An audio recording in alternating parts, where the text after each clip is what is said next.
मैंने कभी नहीं सोचा था कि कोई मुझे इस तरीके से स्कैम कर जाएगा। ये चीज़ आपके साथ ना हो इसलिए बच के रहिएगा। मेरे साथ क्या हुआ था आइए आगे वीडियो में जानते हैं।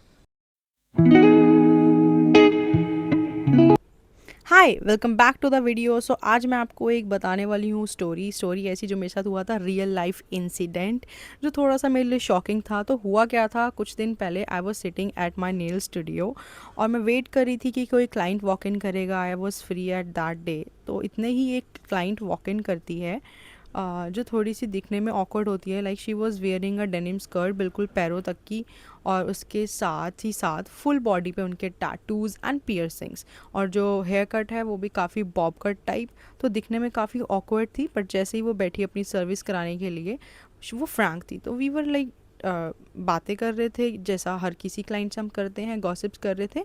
तो सब सही था जब तक कि नेल्स चल रहे थे, और जैसे ही उसको दिखा कि उसके नेल सर्विस कंप्लीट होने वाली है, she started behaving a different person. Like उनको पता था कि इट्स टाइम टू पे। शी वाज लाइक मेरे फ़ोन में चार्जिंग ही नहीं है, मेरा फ़ोन स्विच ऑफ पड़ा है। मैंने उनको बोला कि उसका फ़ोन हम चार्ज कर देंगे, बट उसने वो दिखाया ही नहीं। और जैसे ही उनका नेल का काम कंप्लीट हुआ, she was not ready to pay. उन्होंने बहुत ही अजीब अजीब से बहाने बनाने लगी कि मेरे एक फ्रेंड ने मुझे बोला था कि तू चली जा और जब काम हो जाएगा बता दियो, मैं पे कर दूंगा, जो बहुत ही वाहियात सा एक्सक्यूज़ था। बट स्टिल हमने उनको अपना फ़ोन दिया, और गैस व्हाट, नंबर्स उन्होंने कैसे रख रखे थे उसकी पॉकेट के अंदर। She had a proper list of numbers with the name, और उसने इतने लोगों को फ़ोन करा, हाय प्रवीण, हाय नवीन, हाय चमन, हाय ये।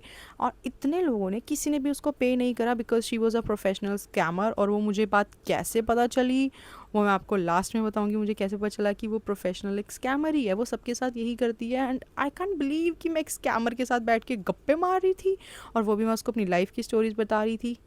ओ my god, ridiculous. But anyhow, वो एक स्कैमर थी। तो उन्होंने नेल की सर्विस कराने के बाद इतने सारे एक्सक्यूज़ दिए। एंड देन जब हमें पता चला कि एक एक घंटा ऑलमोस्ट बीत गया दैट कि ये नहीं देने वाली है पेमेंट और सिर्फ बहाने मार रही है, तो हमने उसको बोला कि हम पुलिस बुला लेंगे। और उस लड़की की शक्ल पे बिल्कुल भी डर नहीं था। एंड हमने पुलिस बुलाई भी, और वो तब भी पेमेंट देने को राज़ी नहीं थी। और पुलिस ने मुझे ये बोला कि क्योंकि वो मेल पुलिस थे, उन्होंने मुझे बोला आप इसको पकड़ के रिक्शे में बिठा के थाने ला सकते हो। बट मेरे पास इतना टाइम नहीं था कि मैं एक लड़की को पकड़ के, वट इफ़ अगर वो मेरे कोई चाकू मार दे, उसके पास कोई हथियार हो, उसके पास कुछ ऐसी प्रीशियस आइटम भी नहीं थी कि वो हम उसकी रख ले एंड लेटर ऑन जब वो आके पे कर दे मैं रिटर्न कर दे। क्योंकि उसको पता था कि मेरे को यहाँ पैसे देने ही नहीं है, तो वो कुछ लेकर ही नहीं आई थी। एंड गेस व्हाट, क्योंकि इतना टाइम नहीं था, पुलिस ने भी बोला कि इसको लेकर आ जाओ, and I had to give up.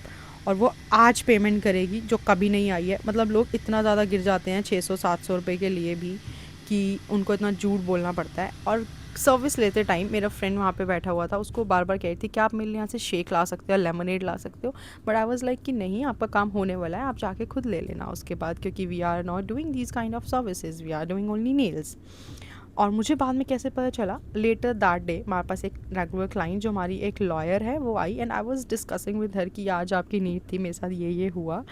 और side by side I was hiring a nail staff. तो जो स्टाफ है वो अपना एक ट्रायल दे रहा था so that we can hire her. तो जब मैंने उनको अपनी स्टोरी बताई कि ऐसे ऐसे एक गर्ल आई, तो उस स्टाफ ने वो सारी स्टोरी सुनी, and she was like wait what, ये लड़की तो यहाँ पर हमारे पास भी आई थी, और वही सेम चीज़ उसने दूसरे नेल स्टूडियोज़ में भी करी है। वो अपने आप को इतना ज़्यादा रिची रिच दिखाती है, बट बाई चांस उसके पास पैसे नहीं हैं, तो इसलिए वो पे नहीं कर पाई। और वहाँ पे उसने क्या क्या इन्जॉय किया, उसने उनसे रिक्शा के प्राइस लिए, उन्होंने उनको कोल्ड कॉफ़ी पिलाई, but at the end no payment at all. और तो और वो क्या करती है, हमारे स्टूडियो के बाहर एक चप्पल वाले भैया बैठते हैं, और उन्होंने बताया कि वो सामान ले लेती है और किसी लड़के से पेमेंट कराती है, किसी भी XYZ से, एंड फिर बाद में बोलती है मुझे नहीं चाहिए, आप मुझे पैसे ही वापस कर दो। तो उसको एट द एंड पैसे ही चाहिए होते हैं, and she was a professional scammer.